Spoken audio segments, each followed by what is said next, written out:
Português em Foco com a professora Andréia. Eu sou a professora Andréia e vamos para a nossa aula de hoje.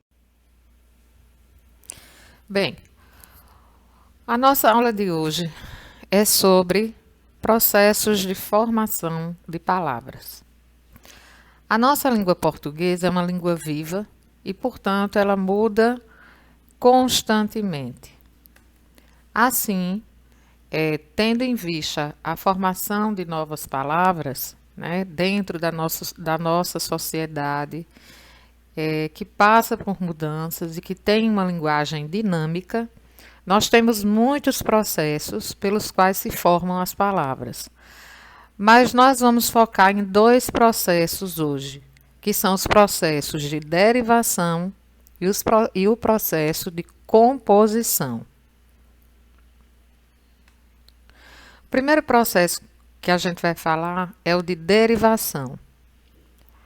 O processo de derivação é o processo pelo qual, a partir de uma palavra, formamos outras, por meio de acréscimo de certos elementos que lhe alteram o sentido primitivo ou lhe acrescentam um sentido novo.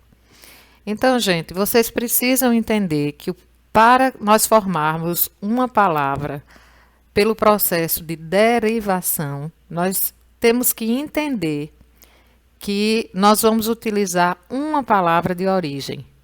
Então, a partir de uma palavra, da palavra de origem, nós formamos outra.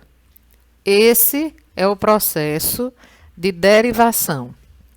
Esses elementos que estão sendo falados aqui, né, são os morfemas ou afixos, que a gente chama de prefixo e sufixo. Mas mais à frente a gente vai entender o que são esses afixos e qual a função deles nessa formação de palavras. Então, como eu ia dizendo, o processo de derivação, ele se subdivide em derivação prefixal, derivação sufixal, derivação parasintética, derivação prefixal e sufixal, derivação imprópria e derivação regressiva. Cada um deles a gente vai observar agora. Então, o primeiro processo é o processo de derivação prefixal. Como ele ocorre? Ele ocorre quando a gente acrescenta um prefixo a um radical. Então, lembrem-se, melhor dizendo, que o radical é aquela parte da palavra que não muda, que não varia. Pegando o radical e acrescentando a ele um prefixo, nós vamos formar uma palavra nova. Aqui nós temos um exemplo bem simples. Nós temos desleal. Olha, a palavra desleal vem ou deriva-se de uma palavra, que é a palavra leal. Então, você tem aí, leal é o radical, tá? É o radical da palavra de origem. O que nós temos a mais aí? Nós temos o prefixo des. E por que eu chamo de prefixo esse morfema aí? Eu vou chamar esse morfema de prefixo porque ele está posicionado antes do radical. Lembrem-se disso. Prefixo é o morfema que nós posicionamos ou acrescentamos antes do radical para formar uma palavra nova. A derivação sufixal, ela ocorre quando há o acréscimo de um sufixo a um radical. Veja, o sufixo é um morfema que a gente vai colocar no final ou depois do radical. Antes do radical, prefixo. Se eu acrescento depois do radical, eu vou dizer que o morfema chama-se sufixo. Então, a derivação sufixal ou sufixação ocorre quando há o acréscimo de um sufixo a um radical. Eu tenho aí um exemplo também muito simples, mas muito eficaz para vocês entenderem. A palavra dentista. Eu tenho dente até a letra T, que é o radical. Por que o radical? O radical é a parte da palavra que não muda, que não varia. Veja, esse dente, D-E-N-T, é o radical que eu retirei da palavra de origem, dente. Então, dente dá origem a várias outras palavras, dentista, dentadura, né? E por aí vai. Então, na palavra dentista, você tem dente, que é o radical, e você tem ista, que é o sufixo. Somando-se esse sufixo ao radical dente, eu formei uma palavra nova, dentista. Agora eu tenho a derivação parasintética. Ocorre quando há o acréscimo simultâneo de um prefixo e de um sufixo ao radical. Gente, olhando aí para a palavra engarrafar. A palavra engarrafar vem de garrafa, tá? O radical é garrafa, até a letra F. Se você olhar para a palavra engarrafar, você vai ver que você tem o prefixo em, que é esse morfema que a gente acrescentou antes do radical, e nós temos o ar, que é o sufixo que foi acrescido aí, acrescentado depois do radical. Então, somando esse prefixo e esse sufixo ao radical garrafe, eu tenho engarrafar. Agora, o que é interessante? Vejam só. As formas parasintéticas são constituídas por substantivos e adjetivos e podem ser nominais e verbais. Eu tenho aí alguns exemplos de palavras que foram formadas pelo processo de derivação parasintética, que são nomes ou adjetivos. No caso de alinhamento, embarcação, que são substantivos, né, são nomes. Tenho desalmado, que é um adjetivo. E tenho algumas palavras que foram formadas pelo processo de derivação parasintética, que são verbais, né? Como anoitecer, são formas verbais. Anoitecer, enraivecer, endurecer, né? A própria palavra engarrafar, que nós vimos ali como primeiro exemplo. Mas o que a gente precisa entender? Que na derivação parasintética, você tem um radical, você tem um acréscimo do prefixo e do sufixo, mas você não consegue mais tirar nenhum desses dois morfemas, porque senão a palavra perde o sentido. Vejam bem o que eu quero dizer. Por isso que a gente diz que o acréscimo é simultâneo. Olha, engarrafar. Se eu tirar o ar, a palavra engarrafe não existe. Engarrafe até o F somente não existe. Se eu tirar o engarrafar, também não existe. Então, esse acréscimo ele precisa ser simultâneo. Eu tenho que colocar prefixo e sufixo ao mesmo tempo e não posso mais tirar nenhum dos dois elementos. Porque se eu tirar qualquer um dos dois elementos, a palavra deixa de existir ou perde completamente o sentido. Outra observação importante que está aí sublinhada. Os prefixos que geralmente são empregados na formação de parasintéticos verbais são S, em e a. Isso é uma curiosidade que é bem interessante.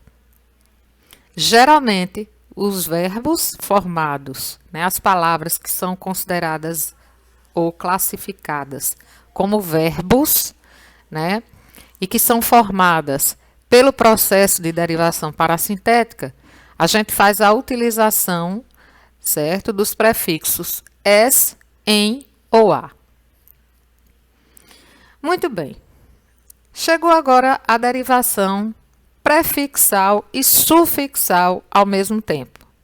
Ai, professor, eu vou vou me atrapalhar e vou me confundir com a derivação parassintética. Não, basta ter cuidado. Né? Lembra que a derivação parassintética, o acréscimo do prefixo e do sufixo é simultâneo. E você não pode mais tirar nenhum dos dois, porque se você o fizer, a palavra vai perder o sentido, vai deixar de existir. Na derivação prefixal e sufixal, ocorre também o acréscimo de prefixo e sufixo, mas esse acréscimo a gente chama de não simultâneo. Por quê? Porque, veja bem, olha esse exemplo que está aí. Infelizmente. A palavra infelizmente, ela foi formada com o acréscimo, né, do prefixo in e do sufixo mente ao radical feliz. Mas veja que se eu tirar o prefixo in, a palavra felizmente existe. Se eu tirar o sufixo mente, a palavra infeliz também existe. Significa dizer que essa palavra jamais poderia ter sido formada pelo processo de derivação parassintética. Por quê? Apesar dela ter recebido prefixo e sufixo, né, para ser formada, mas na hora que eu decido tirar um desses elementos, a palavra continua com sentido, a palavra continua existindo. Diferente da derivação parassintética, gente, que quando eu tiro um ou outro, né, ou o prefixo ou o sufixo, a palavra deixa de existir e perde completamente o sentido.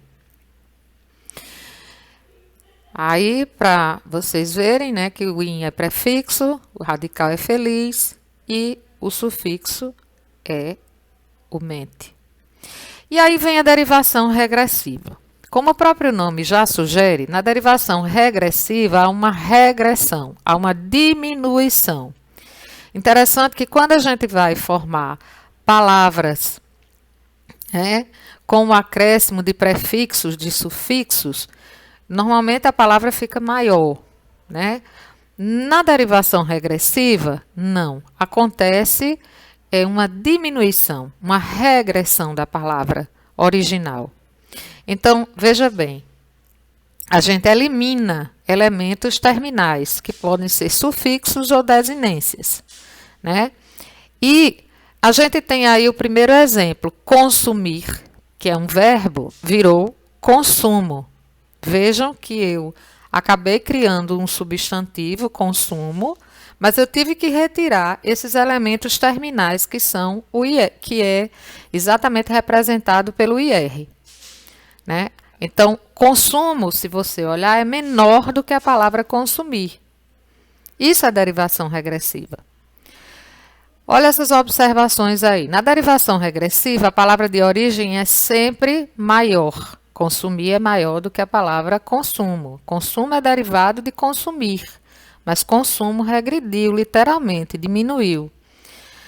Com o verbo, né, você forma substantivos que são terminados em A, E e O.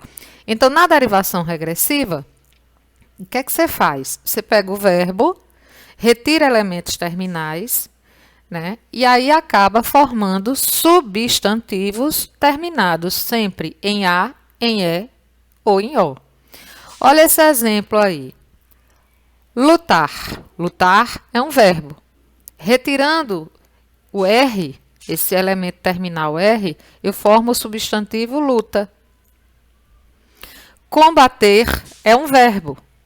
Se eu retirar, né, o R, o elemento terminal R, eu vou ter combate. Combate é um substantivo, assim como luta é um substantivo. Então, gritar é um verbo. Mas se eu tirar esses elementos terminais aí, AR, e acrescentar o O, eu vou formar o substantivo grito. Então, eu tenho 3 verbos, lutar, combater, gritar. Transformei pelo processo de derivação regressiva esses verbos, né? Formei a partir desses verbos em substantivos. E houve mudança aí, né? Porque houve perda de elemento. Veja que o parâmetro, gente, é que tem que haver perda. Houve perda de elementos terminais. E no que houve a perda dos elementos terminais, eu formei substantivos a partir desses verbos. E observem que todos os substantivos aí que estão formados nos exemplos, eles terminam exatamente com as vogais A, E ou O. Vejam o próprio consumo lá em cima. Consumir é verbo, tirando os elementos terminais e R, acrescentando O, eu formei consumo, é uma palavra menor do que consumir, termina em O e é um substantivo que foi formado a partir de um verbo. Tá? Por último, a gente vem com a derivação imprópria. Por último, dos processos de derivação, né? A gente vem com a derivação imprópria, que ocorre quando há mudança de sentido e classe gramatical. Só é possível identificar a derivação imprópria dentro de um contexto ou de uma frase. Ou seja, você não vai conseguir dizer que uma palavra sozinha, né, fora de um contexto, ela foi formada pela derivação imprópria. Né? Por quê? Porque ela precisa estar inserida num contexto para que você possa dizer se houve ou não mudança de classe gramatical dessa palavra. Vejam aqui. Deixa eu...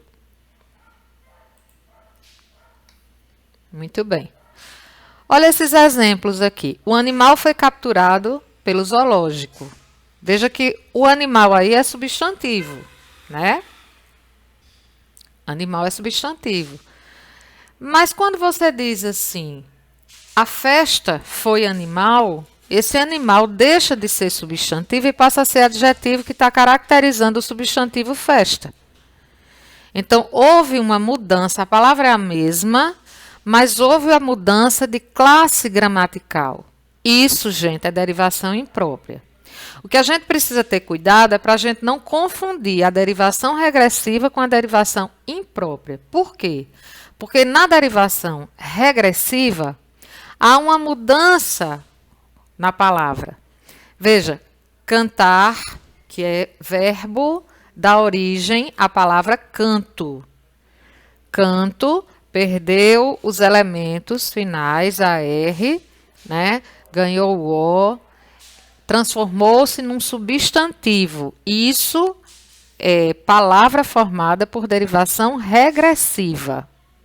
Mas nesse outro exemplo aí, o cantar, a palavra cantar continua a mesma. No entanto, ela foi transformada em substantivo porque eu estou usando o O antes dela. E normalmente é o que acontece quando a gente põe, né, artigos antes das palavras, a gente acaba substantivando a palavra, transformando a palavra em substantivo. E isso é derivação imprópria. Quando a classe da palavra muda por causa do contexto no qual ela está inserida, a gente diz que a palavra sofreu o processo de derivação imprópria.